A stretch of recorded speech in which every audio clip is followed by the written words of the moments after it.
Hello, I am Víctor Paredes, rigger, animator, and developer of Moho. And today I want to take a look on this file, the Chupacabra teaser created by Rob Thompson. This is a teaser for the graphic novel, Feo the Chupacabra, created by Rob Thompson and Sequoia Blankenship. Both of them are Pixar animators that are using Moho now. And there are some very interesting things happening in this file. So we received a lot of questions when we posted the, the video with the behind the scenes on social media. So now I want to go through this file. Maybe we will learn some stuff. This is, of course, this is not something I created, so I will be just checking. There will be things that I don't know how they were made, or there will be things that I don't know why they were made in some ways, but maybe we can discover that together. So one of the first things that you will notice here is that actually the entire animation is all happening in one single Moho file. So it is running here. So to actually see something closer to the final video, I can just go to view and show, where is that? Show output only. So now I can see only the output, and you can see this is basically the final video of the animation, and you can see how everything is running in real time here with all the characters. We have all the layers here.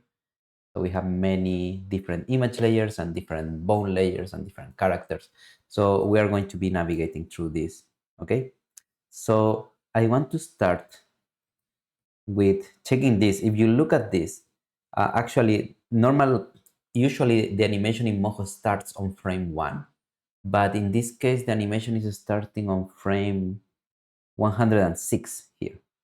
I can modify this, by the way. If you hold Alt on Windows or Option on a Mac, you can just click here and define the beginning of the animation. And if you hold Alt or Option on and on the Mac and then press right click, you can define the end of the animation. So I can define how long my animation is. Of course, now I'm going to undo that because I want the animation to have its original length. So anyway, the animation starts here, okay?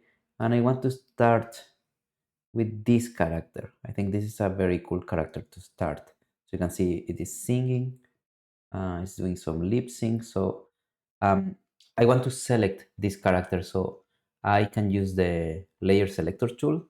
Okay, when you use a tool, this is just a little reminder, you will see the options of that tool here at the bottom. Okay, so you can read those. In this case, I can simply click on whatever layer I want. So in this case, for instance, I am selecting the layer here with the texture. There is a little texture here painted with vectors and brushes. It's a bit subtle, but you can see it moving here. Okay, so that is that layer. I'm going to remove this keyframe I just created. So I just select this and press delete. But anyway, now I selected this layer and I can look up here and you can see that the main bone layer that contains all those layers is the Camilla bone layer. Okay, so I can close it. This is the Camilla character. And to check it in an isolated way, I will just select this layer. The Camilla layer is a bone layer. I can go to edit, copy the layer, and now I'm going to file, new, and now again edit and paste layer. Okay, you could add keyframes, sorry, not keyframes, shortcuts to copy and paste layers. In this case, I don't have any. And now you can see that the timeline is red here. And this is because this character is not visible. It has a keyframe in the visibility here. Okay, so when the timeline is red, it means that layer is not visible. If I move this keyframe, you can see the character is going to be visible on these frames, but then it's going to be invisible here. Okay, so that's why this is invisible because the character only appears around frame 200 214. So before and after that we don't need to see that character, so that's why we have these two keyframes for visibility. Okay, In case you don't know how to set up the visibility channel, actually, let me just create a new file for that. I'm just going to create this circle with the texture that it copied the properties of one of the shapes I selected. So that's why it's using that brush and that fill color. But anyway, when you are in a new layer and you have no animation, you won't see any channel for the animation, okay? And this is because Moho only show you channels for things that are moving. So for instance, if I go to any frame and I move a point here using the transform point tool, now you will see the point motion channel, okay? But only because there is a point with motion. If I remove that keyframe, then I won't see that channel anymore. So in order to see the visibility channel, I need to first double click on the layer. This can be a vector layer or a group containing it or a bone layer containing it. It can be any layer, but I need to double click it, go to any frame, in this case, any frame different than 0, and then uncheck visible here, and now press OK. And that will automatically set this layer to be invisible on this frame, and I will see the layer visibility channel, okay? So that is how you make things appear or disappear. So now I can set it, okay, I don't want it to be visible on frame 1, or I don't want it to be visible on the beginning of the animation, and I want this to be visible here. So I can just double click here. On any channel, if you double click, you can create a new keyframe. So in this case, now I have a visibility keyframe here, okay? So now it's visible from here to here, okay? You don't see the timeline, you see the timeline being red here. In order to save resources, the timeline is not constantly updated, or those colors are not constantly updated. But if I create a new layer and select this again or something like that, now this color is updated, okay? So don't worry if it looks, it doesn't look red at that point, okay? It's just the thing that if we make the timeline to be constantly checking for these kind of things, that can affect the performance, and it's less useful. It creates more harm than how useful it could be. Anyway, let me just close this file. I'm coming back to this character, so you can see this character is actually not visible, and it has some animation. So it has some the animation on the position of the character, so you can see the character is moving, and on the scale, so the character is scaling down.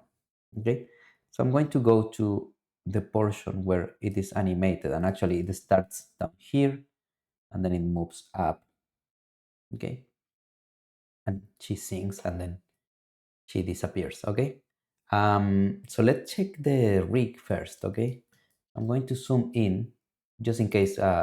To move the canvas, I am just dragging right click, and to zoom in and holding shift and dragging right click. Okay, you have those tools here also to do that, and there are other options like pressing spacebar and stuff like that. But anyway, I prefer to do it with right click. Okay, so what I'm going to do for now is I'm going to remove the entire animation of this character. So I'm just going to remove that, and I have my character here. And actually, instead of doing that, I'm going to go to animation, clear animation from layer. So this is going to clear the animation for this layer and for all the layers inside. Okay, so I'm just being sure that there is no movement at all. Okay, you see some boiling here, but this is automatic boiling. It's not actually part of the animation. All right, so let's see. Let me just scale it down. So I'm going to use the transform layer tool here to scale this. I am on frame 0, so I am not creating any keyframes. And let's see which bones we have here. So we can move the body here. Okay, we can move. This is the root bone of the character. So when I use the manipulate bone tool, I will move it. If I want to rotate this character instead of moving it, I can hold Alt on the keyboard and that will rotate it. Okay. Now you can see something funny is happening with this character. Usually if I rotate this character, or if I rotate this bone, all the chain of the character, everything should rotate. So it should look something like this instead. Okay, because I'm just moving that character like that. But this is not happening in this case. And the reason for that is that Rob set up this animation and gave these bones the option to have independent angle. Okay, so for instance, if I select the head and I go to the bone constraints here, I'm using the select bone tool. I go to the bone constraints. You can see here we have the checkbox on for the independent angles. Okay, so that means that it doesn't matter how the parent rotates. The child, in this case, this bone will always be pointing to the direction it already has. Okay, so it won't rotate with the parent. So this can be very useful, and in this case, if you are doing like this kind of lip sync, or you want to keep the character, I don't know, I want to keep the character looking up in that direction, but I want to still move the body, or still rotate the body, I can do that, and the character will be pointing towards that direction anyway, the same down, you see. So yeah, you have more control on it. So the angle is independent, but you can still, if you want to change the angle of the bone, you can still move it here. Okay, and the same is happening with this bone. So I can rotate this independently, but if I rotate the parent, you can see how this bone is actually not rotating with the parent. It's always pointing to the same direction there. Okay, so I think it can be very useful when you are doing this kind of animation, because you can focus more into that particular piece of the body. Okay. All right. So then we have this bone, and this bone moves the pupil. Okay, and it has some nice effect. You can see here, because the pupil, it looks, is not moving like, it's not simply moving like up and down in a linear way. It's not moving like this, like down and up like this. It's actually rotating a little bit. You can feel like the globe of the eye. Okay, and the way this is done, actually, if I open the bone layer, let me see here. We can find the action for this. Actually, let me just, instead of doing that, I'm going to go to Window, Actions, and if I select this bone, the actions related to that bone are going to be highlighted. So I know which actions are related to that particular bone. Okay. In case you don't know this about Moho, you can set up smart bones.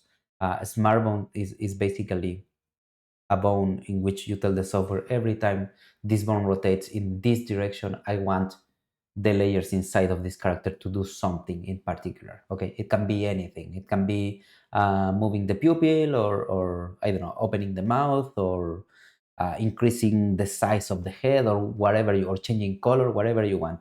But you can save that into a bone. So this is what is happening here. So now if I open this action, you can see how this bone is rotating up, and while this bone is rotating up, these points of the pupil, I just selected the pupil, are actually moving up, but they are following a little bit of an arc for the movement. So they are moving like this. And I have two actions, because in Moho you can create two actions for one bone, one for each side of the rotation. So a bone can rotate in two directions.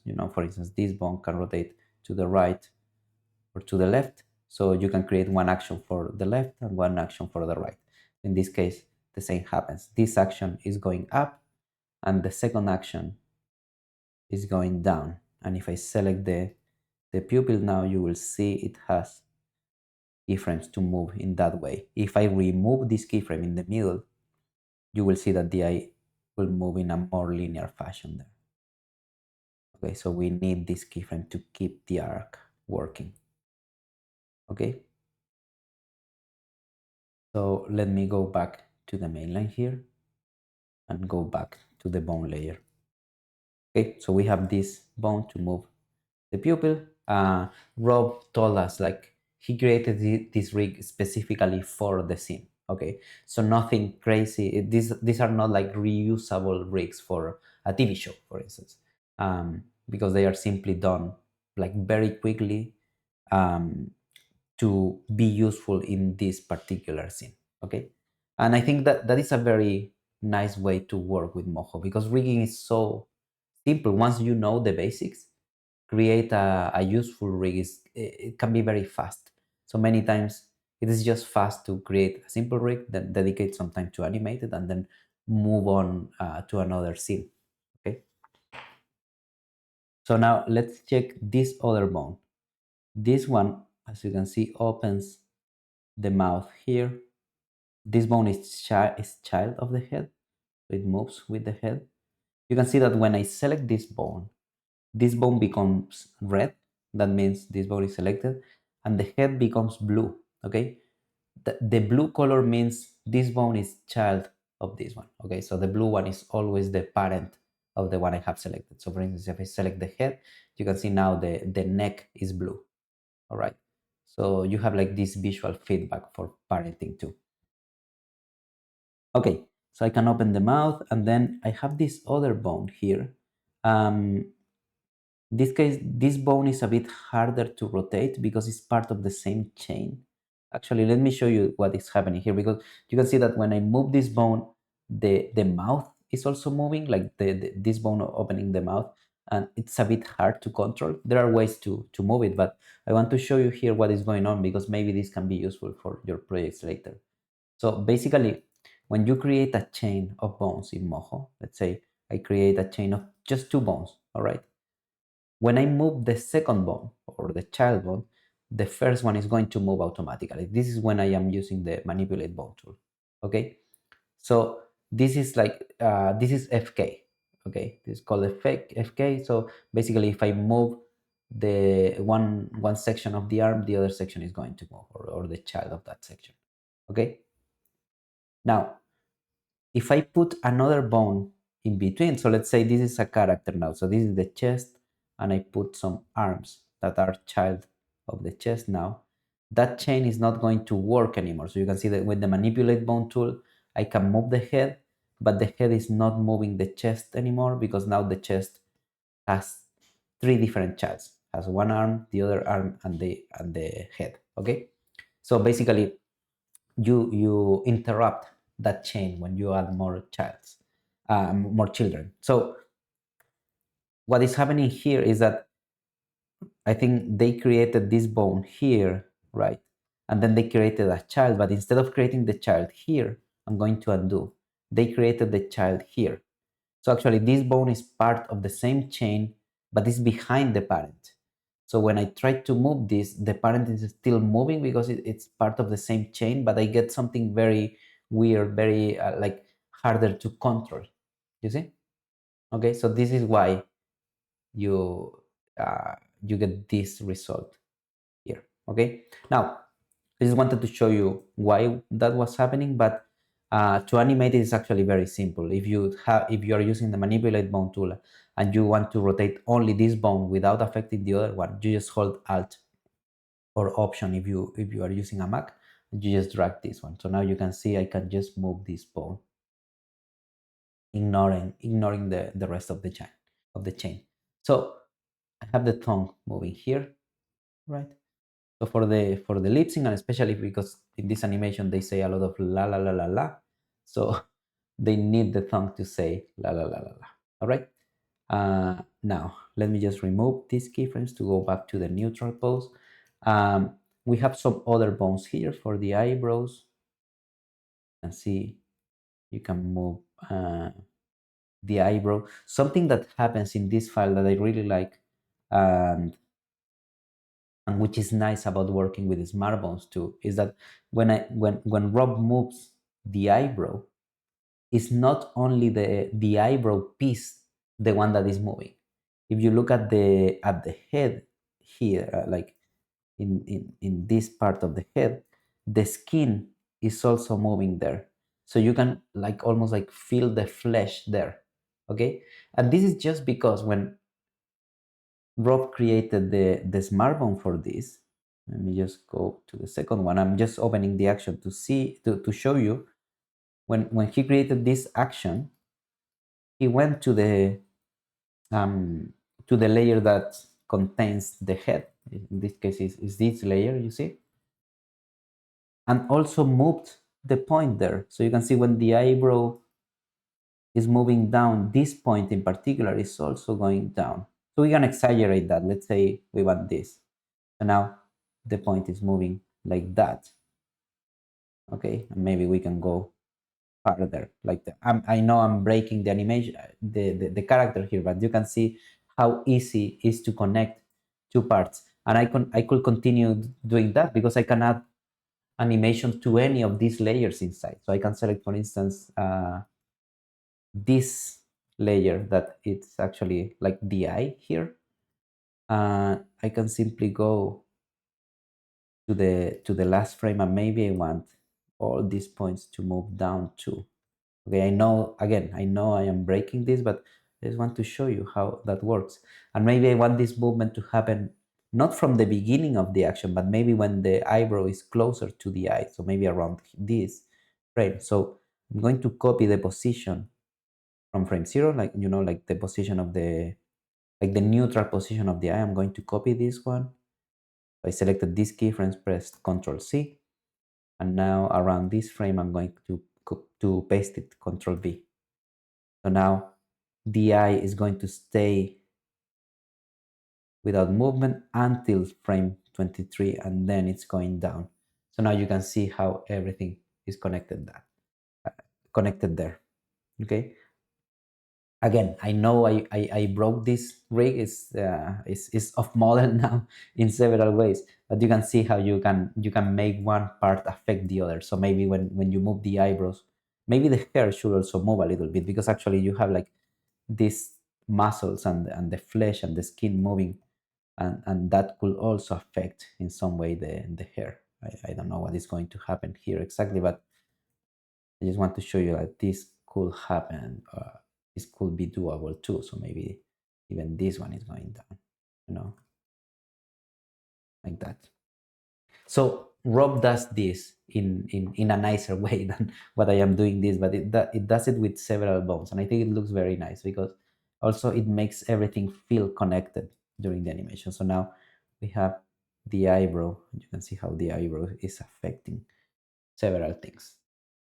Okay, again, not ideal. I broke the rig, but I hope this is clear for you. So then let's continue. We have, I'm going to remove the animation here.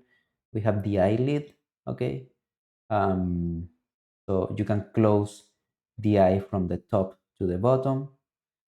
Then you can also open it a little bit more. So then you can combine different bones. Right? I can open the eye and I can move um, the eyebrow up, and then I can open the mouth. You know, like you can start creating expressions with this. And of course, I can rotate the head or do whatever I want here.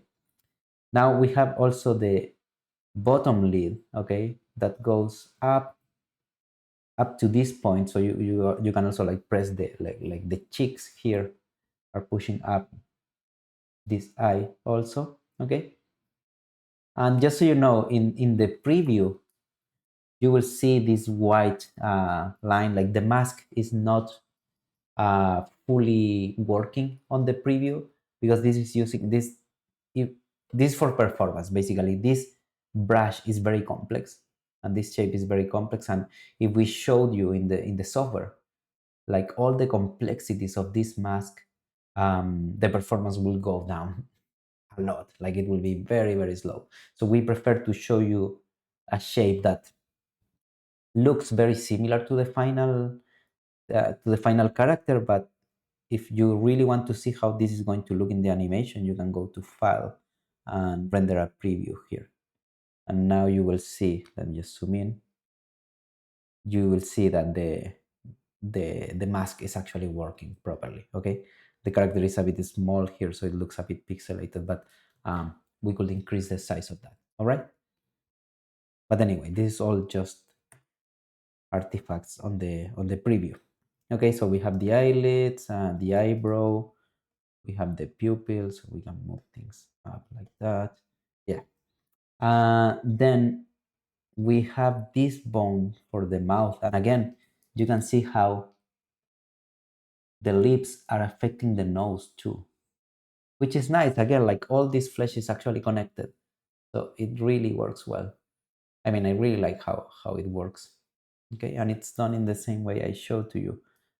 Okay, and you have then you have another bone to open the top lip a little bit, or move it down. Okay, so you have that amount of control too.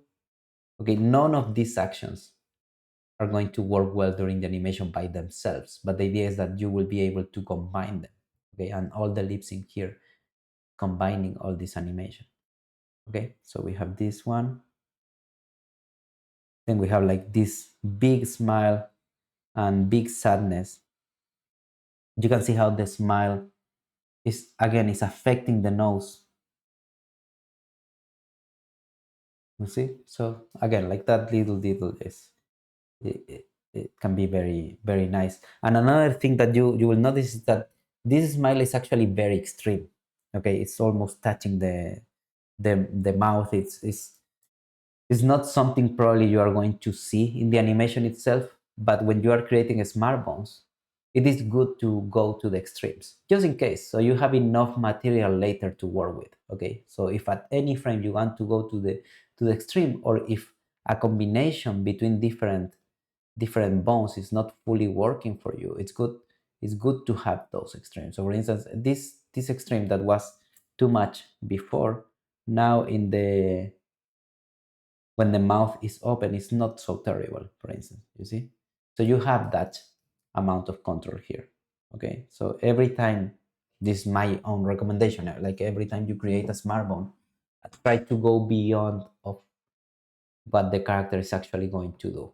Try to go a little bit farther, so then just in case you have more material to work with, okay? Let me see what else we have here. This unnamed bone, let me see which. Okay, this is B lip curl. Actually, this bone is not, it has a name, but the it's not being shown. Okay, that's all. But if I select this bone, I can show the label with the select bone tool. I can show the label here. So it's just this checkbox, and now you have the name here. Okay, that was all. So with this one, yeah, it moves the bottom lip uh, closer to the head. Okay, and then we have the jaw. Okay, so with this you can move the jaw there. Okay, again, none of these bones are actually going to work um, by themselves, but then if you want to create some expressions, you can just combine all those, and animating with this can be very very fast, you see. Yeah, like that. So now we have that animation. Okay, and I can even create in betweens here. So let's say instead of going from the neutral pose to this one, I want to go from the open mouth, maybe the jaw like this. I don't know what I am doing, but it's basically I just want to show you how to combine all this. So maybe the tongue is actually going to be here. So now you have those in betweens. Okay. And of course, I'm going to freeze this pose here and freeze this pose here. With this button, I'm actually, what I am doing is I'm creating keyframes for all the bones, even if I didn't move them. Okay. But with this, you could also move the body. So maybe it's going to start from the back like that. Okay. And another thing that you can do in the timeline is, if I select, for instance, only these two bones with the select bone tool, I can take the keyframes of those two bones and move them to, so this action is going to happen sooner than the rest of the mouth. Okay, so you get this. Again, nothing fancy here, but I just wanted to show you how this is working. I will show you how the vectors and the textures are working here, but I prefer to jump to another character to do that, so that way we can see more characters. Now let me show you again in a new file. I'm going to create a new file. I'm going to paste the layer again because I still have my original layer pasted. I'm coming here, and now you will be able to see. I just want to see, sorry, let me show you this. I just want to see this portion of the animation. So what I'm going to do is hold Control or Command on the Mac and click here to set the beginning of the like the input. No, how do you call it? This is the beginning of the piece of the animation I want to see, and then Control or Command and right click, and I will set the end. So basically I'm going to preview only these 2 seconds. Now if I hit play here, you can see only those seconds. So now you can see the character talking and moving the eyebrows and doing all that. Okay, and this is just the bones moved in the same way I did it, but with more grace, of course. Okay, so that's it. Another thing you can notice here for the timeline is that you see the keyframes, they have this circle, but the circle is separated by a little line here. This means the keyframes have no interpolation, they have a step. So if I right click this circle and go to the interpolation here, you can see this has step interpolation. That means there is no interpolation. This bone is going to jump from one keyframe to the next. So you see, like, there is no rotation interpolation happening here. Okay, so in this case, this animator, instead of allowing the software to create interpolation, just decided to go and to do everything by hand. Okay, that's why also, if you look at the layer translation keyframes, even the translation keyframes are done by hand, frame by frame. Not frame by frame in the sense of drawing frame by frame, but the entire curve here is done with keyframes. So it starts here and it comes here. So you can go with the arrows and just modify that. So let's say I'm going to, again, I'm breaking the animation here, but I'm going to modify this a little bit. So now it's going to start going back, and now here. So now I modify that animation frame by frame. You could do this with interpolation anyway. I mean, I could remove every keyframe in between, and I could set this interpolation to linear or to smooth or to whatever, and now I will have that interpolation. Or if I set this interpolation to be Bezier, I could go to the graph mode here, and in the graph mode I will have access to several different channels here. So in this case, I can double click the layer translation channel and I can see how the translation is going. So if I modify these handles, I could get this. It's not going to be better to what we already had in the original animation, but I just wanted to show you that you can also modify this curve here. So now I got that, for instance. Okay. And another thing, this is not useful here, but another thing that you can do is that you can right click on the keyframe and set the interval. So for instance, if you want this movement to happen on 2s, you could do it. So now all this curve is moving on 2s. Okay. Again, this is not useful for this particular project, but if you want to animate on 2s, you can, instead of baking or doing anything like that, or removing, like baking and removing every uneven frame, keyframe or something like that, you can just set whatever keyframe you want to work on 2s, on 3s, on 4s, or any interval you want. All right, so that's it with this file. I'm going to close some of the files here, and I want to go back to the original animation. So go back here. So now we have the actual Feo the Chupacabra here. I'm going to select, I didn't tell you before, we have the layer selection tool. Okay, so if I use this tool and I click on any layer, I can select it, you see. But if you don't want to be using this tool, you can be using any other of the tools and just hold Alt and Shift, or if you are using a Mac, Option and Shift, and then right click on a layer. So when you do that, you're going to be selecting a layer already. So it's almost the same. I mean, Alt and right click, you can select like vectors layers or images, and Alt Shift and right click, you can select like containers, like groups or bone layers. Okay. Anyway, I'm going to do the same. I'm going to copy this layer, create a new file, paste this layer. You will see that we also have the layer visibility here, and the animation of this character actually is only visible at this point. Okay. Now this character is done in a similar way. It's a bit simpler. I mean, it has less bones than the other character.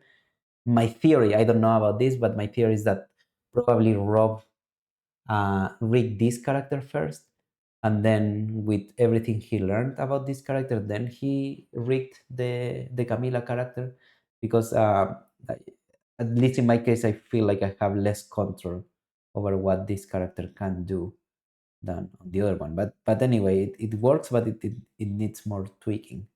But the principle is the same. And here's something I wanted to show you actually about the eyes, because we have the arc of the eye. So you can see the eye is not moving linearly, it's rotating, it's following an arc there. But actually, if I open this action for the eyes, okay, the character is flipped because the original character is actually looking at the other side. And now I can go inside of my character, and I can find the eye, and actually the eye contains another bone. So this is a bone layer that is inside of the main bone layer, okay? And this bone layer only exists to rotate the eye like this. So you see, like, basically Rob is telling the software, every time this bone from the main layer rotates down, I want this eye to move like this, okay? So it's basically, instead of creating keyframes for the points, he just created this bone and rotates this bone instead, okay?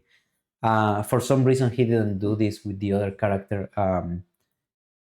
Probably, I mean, it's too much work, or too many folders just to keep something moving in an arc when it is something like that you can already do with a couple of keyframes in the action as he did in the other character. So that's again my theory why he didn't do it for the other character. Okay, so let me select the character again. I can close all this in the meantime. Okay, so we have the lip sync. In this case, I think this character has more point animation actually. So if I select, for instance, let me show you this layer. I'm selecting this layer at the bottom of the mouth, and you can see this vector layer has also many keyframes for their own points. So probably what happened here is that the O shape that the rig provide didn't fully work for Rob in this case. So probably he went here, he came here and just modified this by hand and created a keyframe with that. This is a nice thing also about working in this style of rigging for the scenes, is that at any moment you can go to any frame and just fix if something is not working. So for instance, here I think I broke this part. I can just come here and fix it. Okay, and I just created a keyframe for that particular bone to fix it. You see? So it gives you a lot of control if you want to go to the details here. Okay, this character is also using some independent angle bones. So if I move one of the bones, you can see how the head is pointing to the same position. But again, like this particular rig, it breaks more than the other one.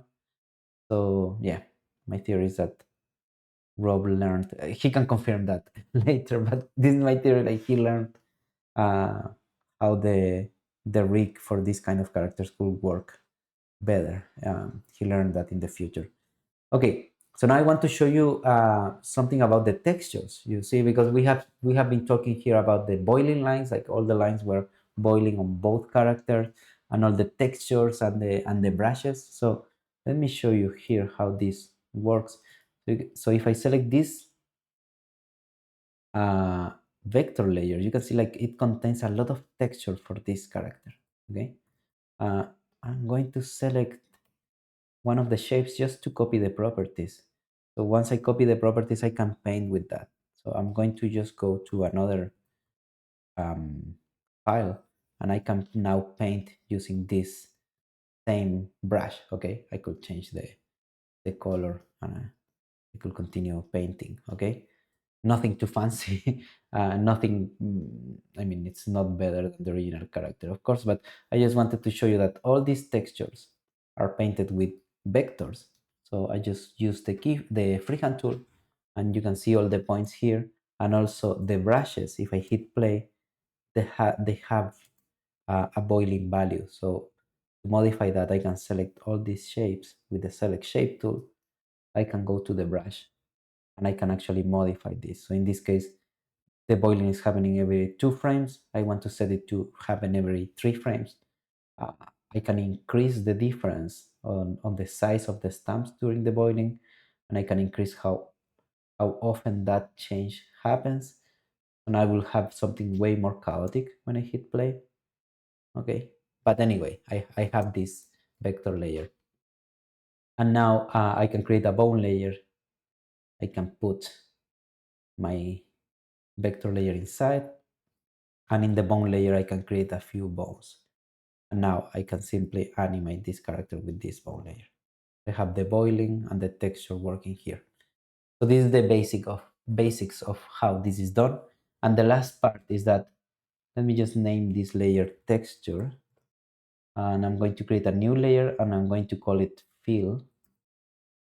Okay, so I have fill and texture, and I'm going to put the fill layer at the bottom, and I'm going to use the freehand tool, but actually I don't want any brush for this. And I will set auto fill and auto stroke, and I'm going to draw a shape here. Okay, I just painted like a very boring white shape. Okay, but what I want to show you now is that if I create if I select these two layers, I'm holding shift to select both, I can group them together here. And now to this group, I can right click, go to group mask, and mask inside of the bottom layer. So if I do that, the texture is going to be masked inside of the fill. Okay, I'm going to do that. Group mask, mask inside. So now my texture is inside of my character. So I can still animate it, I can still bend it, but now I have, like, the limits of my character are well defined. And the other thing that these characters have, because right now if you look at this, the texture is actually on top of the strokes. Okay, which makes sense, like the strokes are part of the shape that is masking this. So if I don't want that to happen, if I want my strokes to still be on top of the texture, I can simply double click on the fill layer to open its properties. Now I can go to masking, and here I can click on exclude strokes. Okay, so now the strokes are not part of the mask.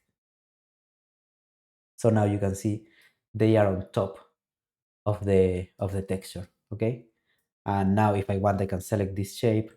I can maybe change the color. I don't want it to be white. Maybe I want to, okay, I want like a darker green for the bottom, and maybe I want a brush the for this shape too. So I'm going to select, just create some size variation here. Okay, let's say I want this, and I want the line wheel to happen every 3 frames too. So now I have this. Okay, so this is the very basic idea of how this character works. So I could name this group body, and now I have the body with the texture, and I could do the same with the arms, with the different parts of the head and stuff like that. And finally, this is something I don't think this file in particular does it, but I'm going to hide the vector layers here. And if I right click on the texture layer, I can select blend mode. So I can right click and go to blend mode here, and I can change this to be on a different blend mode. So you can play with different kinds of texturing. So maybe luminosity could work. You can go crazy with something else. It will depend of the color that the texture has, and also on the color of the base layer. But now you see I have like this different kind of texturing, and everything is working with bones. Everything can be modified with smart bones. So actually, let me show you how a smart bone could work here. So let's say I'm going to remove the animation. I don't like how this bone bent. You see, like when I bend this bone, yeah, it's not very nice. So what I could do is I can select this bone. I have the bone layer selected. I can create a new action. That action is going to share the same name as the bone. That is how they are connected. And inside of this new action, I can go to frame 72, and I can tell the software every time this bone rotates here, I want the fill to look like this. So I can go point by point, modifying this. So get something closer to what I wanted, which is, let's say, this. And I have this movement happening here, and I can also fix the in-betweens at any point. So I can modify the curvature too, or the thickness, or whatever I want. So let's say this is the in-between I want for this case. Okay, there. And now I can create a second action for the same bone, because do you remember I told you a bone can rotate in two directions, like to the left or to the right in this case. So I can create a second action for that same bone and tell the software every time this bone rotates here, I want the shape to look like this. So let's just keep this, make this to appear closer. I'm going to make this line sharp, or this point sharp here. Maybe the thickness here, like that. Now I can check the in-betweens. Maybe this in-between should look more like this.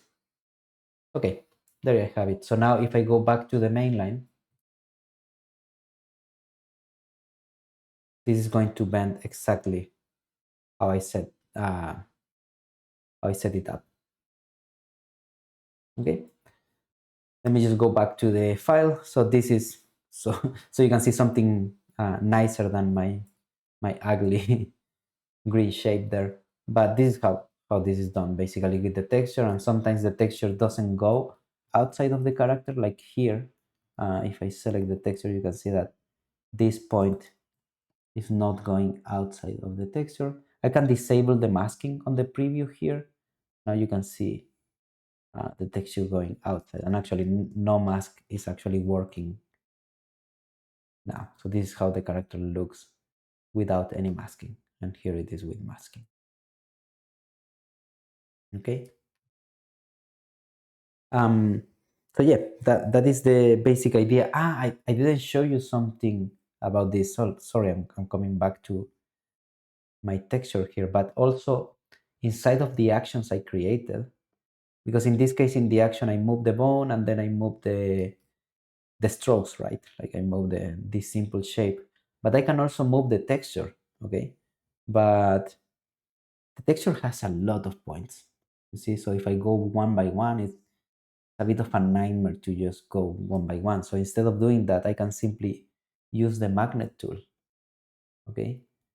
And just move many points at the same time. So maybe I want the texture to cover a little bit more here, okay? Like that. So now the texture is also moving during the smartphone rotation. So I don't think this is going to look great, but you can see how I can modify all that. And the same for the other side. So let me go to the second action. So maybe I want it to end a bit more here. So you have a lot of control over these two. You will go point by point, but you can just use the magnet tool, and that's it. So I think there is a lot of that happening here too with the texturing. Okay, let me just play the animation here again because I want to see if I can find something interesting about these characters. This character is actually it's a separated character. I'm going to copy and paste, but the concepts are very similar. Let me just paste it here. I think it's huge or something. Okay. Let me just go where its animation starts. Okay, here. You can see how it moves. It's just set up to say la la la la la. Let me go to the body rig. You can see the keyframes here. This is way simpler than the other characters. You see it has like a simple chain. Can move the top part of the mouth. Can move the eyebrows here. And the tongue to say la la la la la. So let's go here. So we have like one smart one that bends the tongue a lot. Okay, and then we have the opening and closing the mouth. So again, this is cool. When you open the mouth, you can see the nose or these lines. They are also being distorted, which is nice because yeah, that is the skin stretching there, so it should affect different parts. It's affecting the bottom of the eyes too. Okay, so it gives the character like an overall consistency that is nice. And then for the arms, Rob actually created a second bone layer just for the arms. So the arms are actually independent to the rest of the body, and you can just bend it. Very little. It's a very simple rig in this case, but it works for the animation they wanted. So this character goes up and moves the arms like that. Okay. So again, it's like a simpler, cleaner version of the other character. Let me just continue here. We have this character, two characters together, character dancing here. Here we have another one. And you will see that it's the same idea. The character looks more complex, I think. Maybe. I'm trying to select it. Where is it? Okay, here. The mummy. I'm going to copy the layer and paste it in a new file just to show you.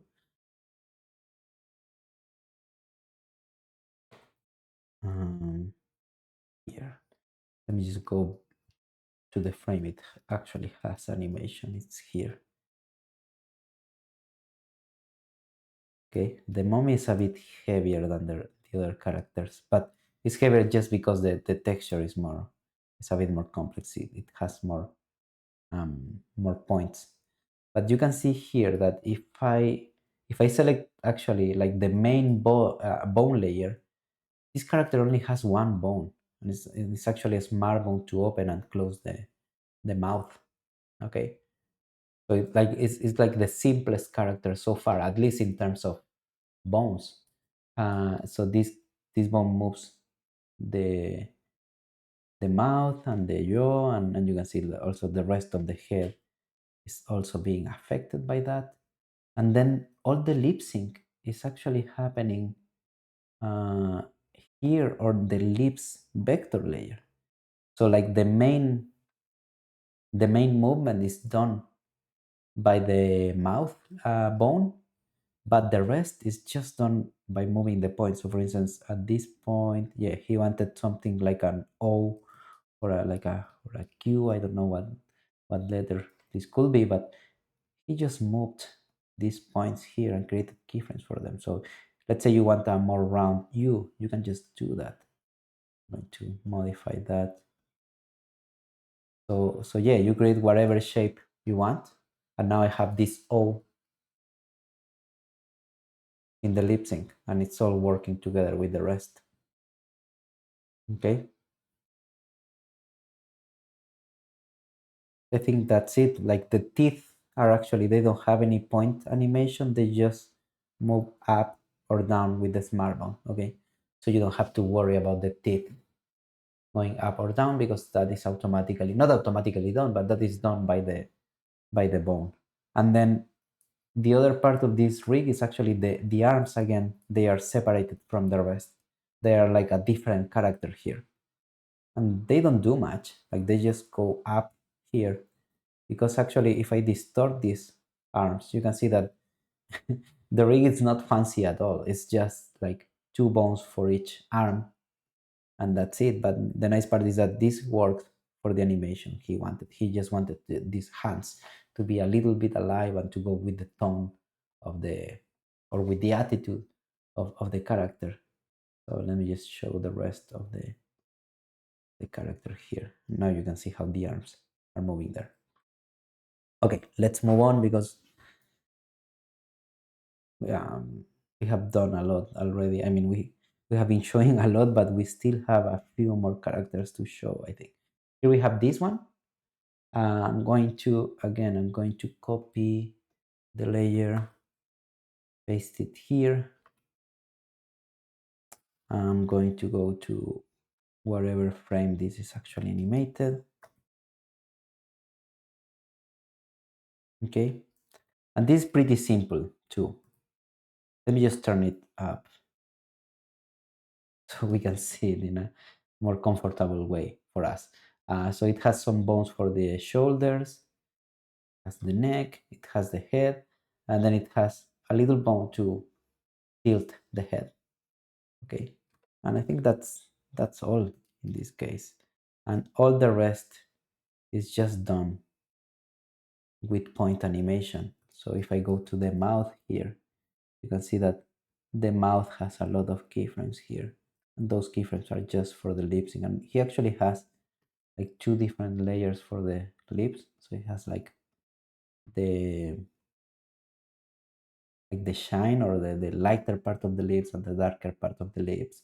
This could be actually, they could be in the same layer, so it will be easier to manipulate them, but maybe there is a reason that I am not seeing to separate this into 2 layers. But yeah, that's how this is animated.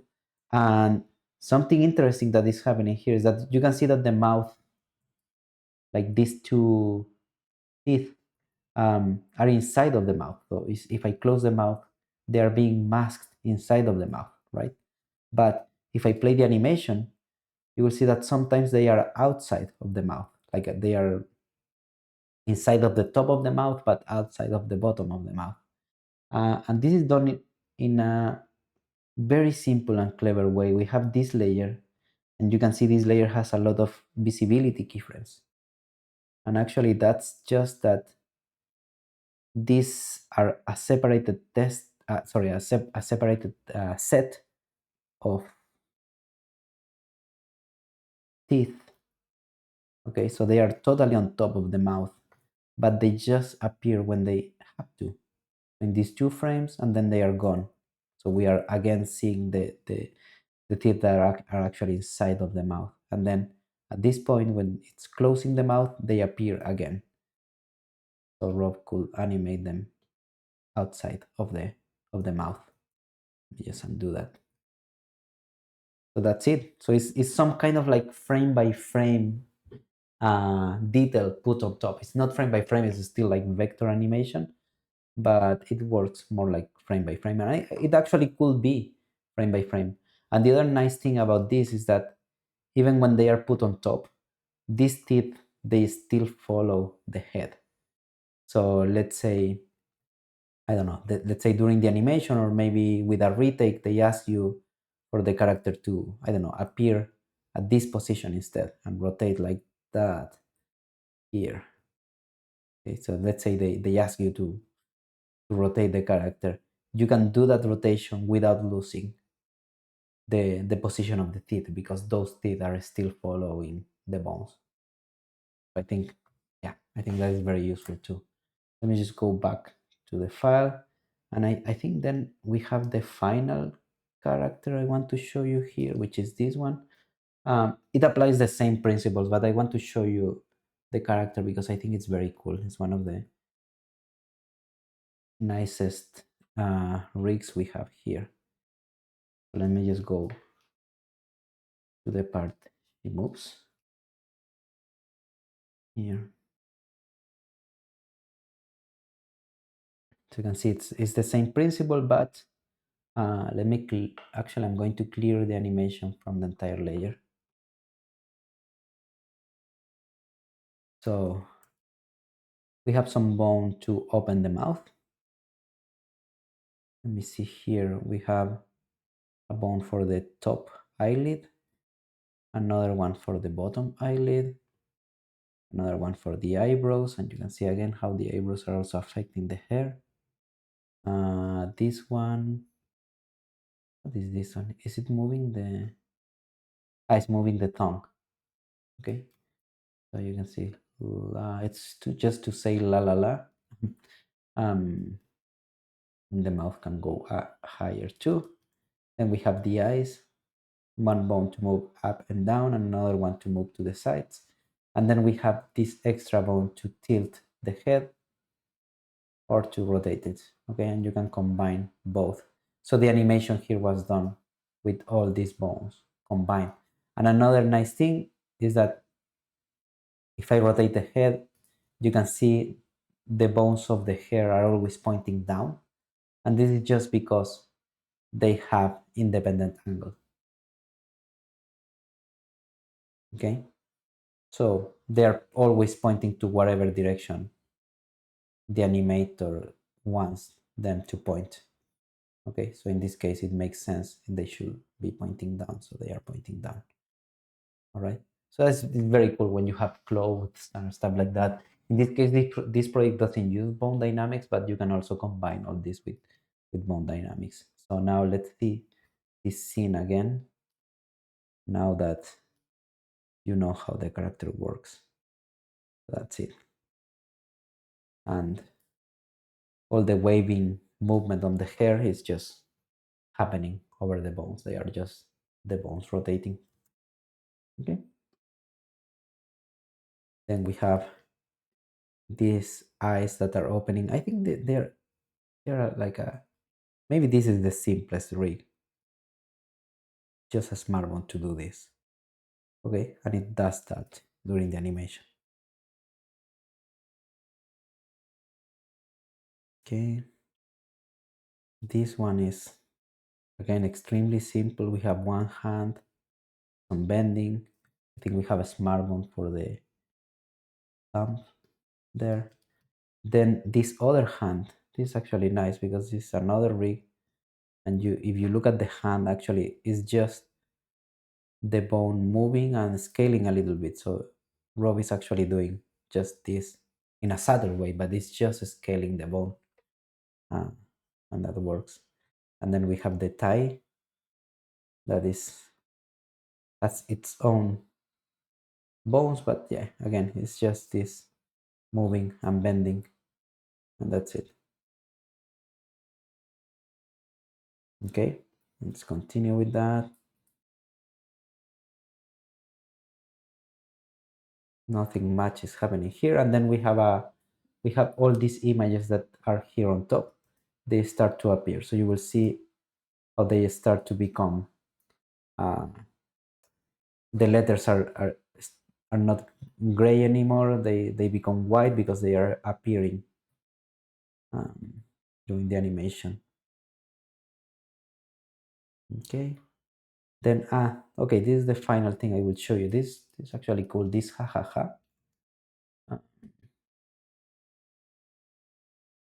Actually, it's two layers. Let me just disable the masking here because I want to show you.